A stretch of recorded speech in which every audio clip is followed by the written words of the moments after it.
Hi. Right. This is one that I have touched on before, perhaps not even that long ago, but the last one got a lot of attention, and sometimes I reiterate videos, perhaps because I can pitch a slightly different angle, because I'm not going to say exactly the same in two videos, even if they're the same topic. Sometimes I do that, just in case people are thinking, oh, Nathan, you've spoken about this before. And this is it, involuntary celibacy or involuntary virginity. The pitch I want to take with this is talking a bit about the subject, but also this phenomenon of so-called incel groups online, because I have some concerns about um, the perception that they give to wider society. Now, I just want to make a kind of semi-disclaimer so that people know what my situation is. This is not to go into really personal details, but I'm not a virgin right now, okay? I lost my virginity, but it was late. Pretty late, later than what is perhaps average. And so I feel that I do come from a vantage point of knowing the experience of what it is like, the sort of social alienation, or rather, the loneliness and the mental anguish that that situation causes. And if this video serves any purpose, hopefully some people out there who are maybe going through this will just sort of take it from someone who has been through the experience, who knows that pain, and it's painful. Um, that sort of loneliness, intense loneliness, and deep frustration as well. Because what I find is there's kind of a multi pronged dilemma that people in this situation have. And I am talking from a male perspective, but this affects women as well. So, on one hand, you have, particularly with guys, there's this laddish culture, Feminists would call it toxic masculinity. I'm going to call it laddish culture, whereby you know the situation. You get a group of guys who are in a pub, 4 or 5 guys, and one of them is the others are taking the piss out of him because he's a virgin or because they think he is. You get this in schools. You might even get this in workplaces. So it is still seen as banter, and the target may even openly laugh at. But beneath the surface, it might be destroying him. It might be, he might be laughing at it to kind of deflect it. Think, oh, well, if I laugh, then they won't really believe it. Something like that. But, if your so called friends are treating you like that, maybe you need to reassess your friends. Um, the truth is, most people who boast about their sexual experience probably are exaggerating. Having said that, I do feel in British society, people probably do lose their virginity relatively young. I mean, it's very, very difficult to get an exact science on that because there's the honesty thing. If you've done a poll of people at what age did you lose your virginity, a lot of people are going to outright lie, I think. If it was anonymous, that might be a different matter. Who knows? But my personal experience, I think it is important to mention this. I have absolutely no issue whatsoever with talking about this because no one can hurt me, right? No one can take the piss out of me because it's not my situation anymore and because I am 100% comfortable talking about this, right? And I think it's important to do so. Um,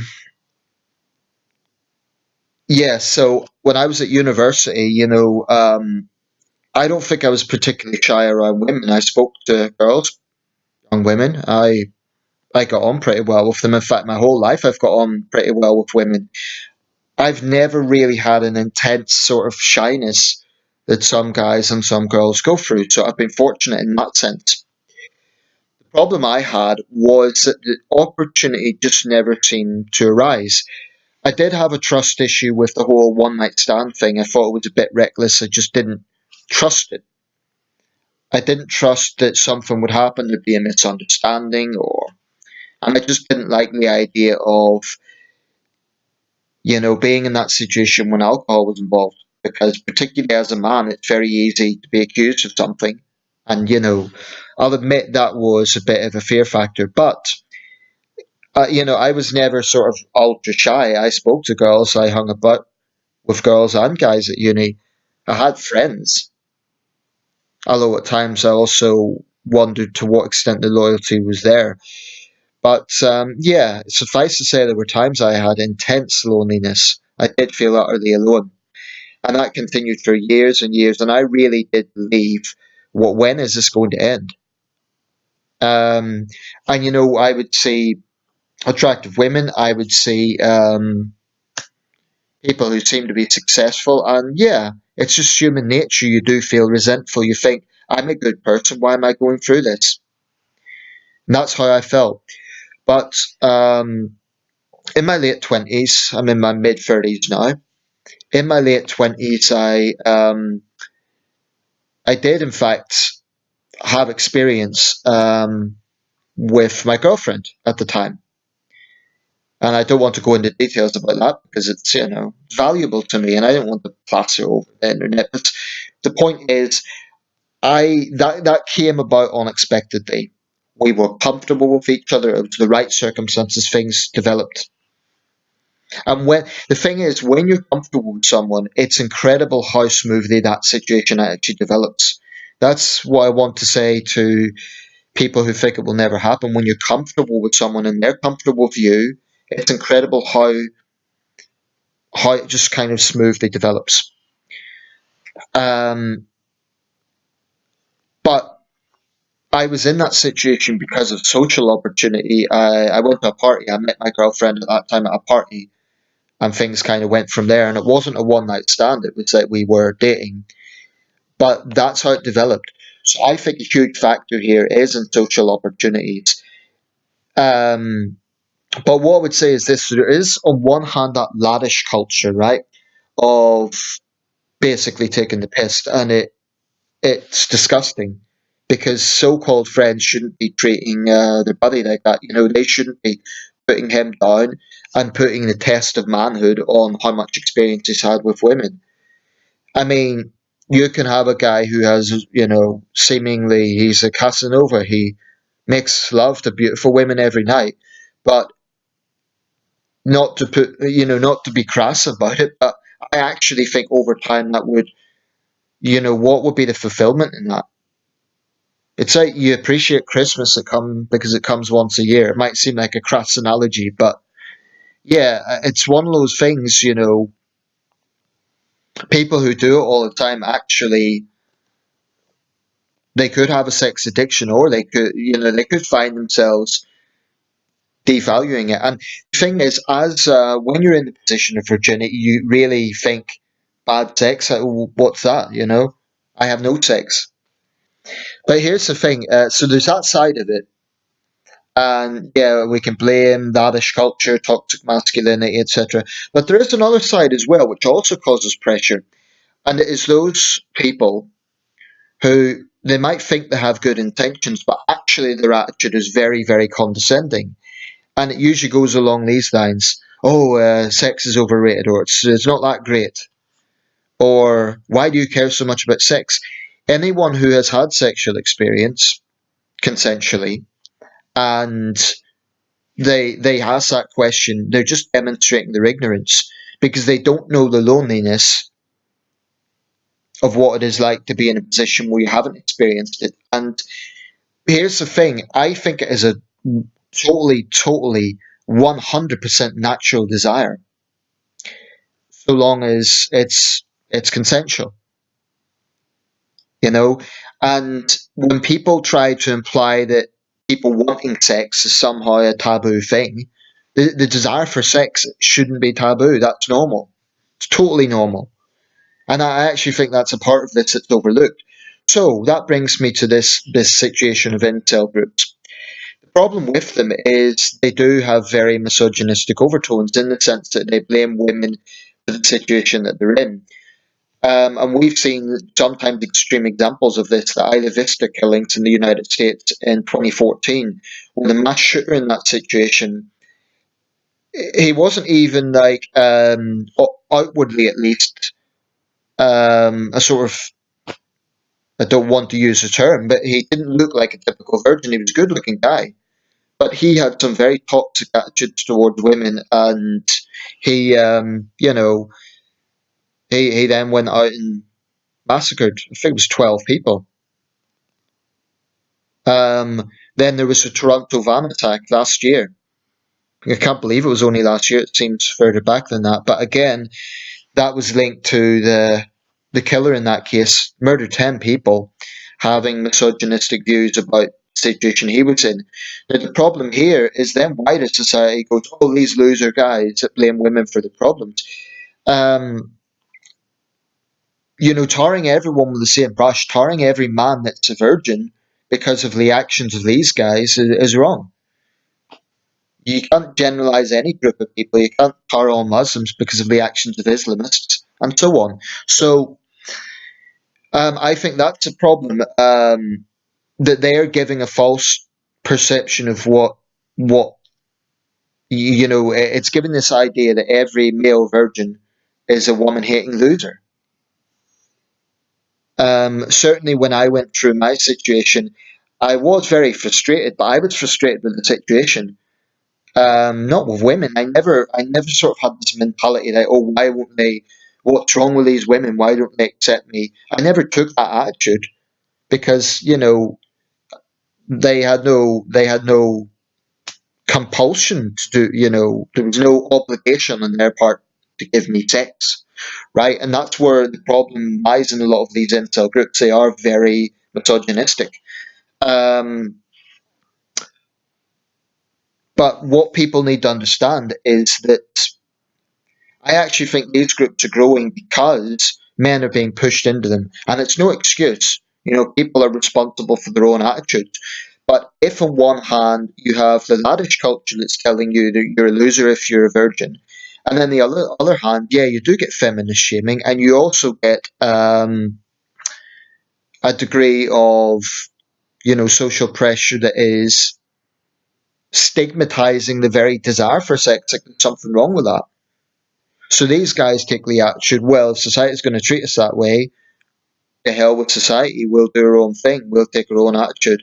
And it's wrong, it's deeply misguided, but I think that's why they're being pushed into it. So when I see responses, I remember after the Toronto van attack, the response wasn't, oh, these extremists, these misogynists took out this attitude. It was a generic, oh, let's take the piss out of all virgins. So, people need to understand the social alienation, the loneliness, and the mental anguish that comes from involuntary virginity. They need to understand that. And with all due respect to religious people saying that, oh, find the Lord, it does not help. It just doesn't. I don't agree with the religious view that you can only have sex after marriage because if, it may take someone longer time to find the right man or the right woman. So this idea that you can't have sex before marriage and you're a bad person if you do. I don't think that sex is bad so long as it's. I mean, I don't think it's an immoral thing so long as it's consensual and so long as you're not committing adultery. On if you're not in a loving relationship and you cheat on your wife or you cheat on your husband or your boyfriend or your girlfriend, that's wrong. That causes hurt to another person. But if it's consensual adult sex, then everyone else should mind their own damn business. That's honestly how I feel. I take a pretty liberal attitude to that, provided it is consensual. Um, and so I just hope people think a little bit with this. I hope that the next time someone wants to, I mean, you see it nowadays that virgin is used as an insult. And this is problematic for two reasons. First, it's reinforcing that stigma, but it's also implying that there's actually something wrong with not having sex. which of course there isn't, and that's, insulting to people who are voluntary virgins. I just think that society is still pretty ignorant about the subject. It's one of our last great taboos in a sense. People who have had a semi-normal experience, i.e., they're not Casanovas, or they're not absolute, sex magnets, but they've had a relatively normal experience, several sexual partners. They maybe lost their virginity relatively young, that's fine.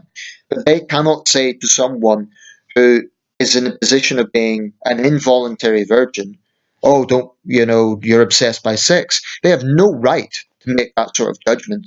No right whatsoever. That does anger me. Um, but what I would say to so called incels is don't blame women. Don't, you know, castigate other people in that position by being misogynistic. It's not women's fault that you're in the situation. It may be a lack of social experience. It may be your attitude. It may be that you have an entitled mentality. There may be a range of factors. And to those who maybe are going through this and they're not taking the misogynistic approach, I would say there isn't really any advice I can directly give you, but in my situation, it came when I wasn't expecting it. And a big part of it is in getting more social opportunities. So if you're in a situation where you're not getting social opportunities, then prioritize that. I mean, if you have financial problems, believe me, right now I do, which is one reason I'm single right now. Um, Things like that, prioritize those first. So if you're having financial problems, that's your priority. And then when that's dealt with, when that's addressed, then I mean, try and separate your problems. I think if you bring everything together, you're just going to be miserable. And I can honestly say right now, yes, I'd like a girlfriend. Yes, I'd like I like female company, but I can deal with it because I'm dealing with this first. It's like, well, yeah, it would be nice to have a girlfriend. It really would, but I'm not in a rush to say I want a girlfriend right now when I'm not financially stable. I would feel in myself, even if she claimed that she didn't care about money, I would feel in myself uncomfortable with that. So that's just the way it is. But anyway, I hope this video opens some minds. I hope it just makes people think a little bit about the situation, because I do believe there is enormous ignorance in our society. I say our society in the UK, but this is true of Canada, Australia, America, Western Europe. It's something that I think can be seen in a lot of Western societies, and probably elsewhere as well. But if you're taking the piss out of your friend for being a virgin, you're not a good friend. You're being an asshole, and you may think it's just banter, but that's really, you don't know the sort of psychological damage you're doing to them that might one day actually push them over the edge. You just don't know, so don't do it. Anyway, thanks for watching. Let me know your thoughts.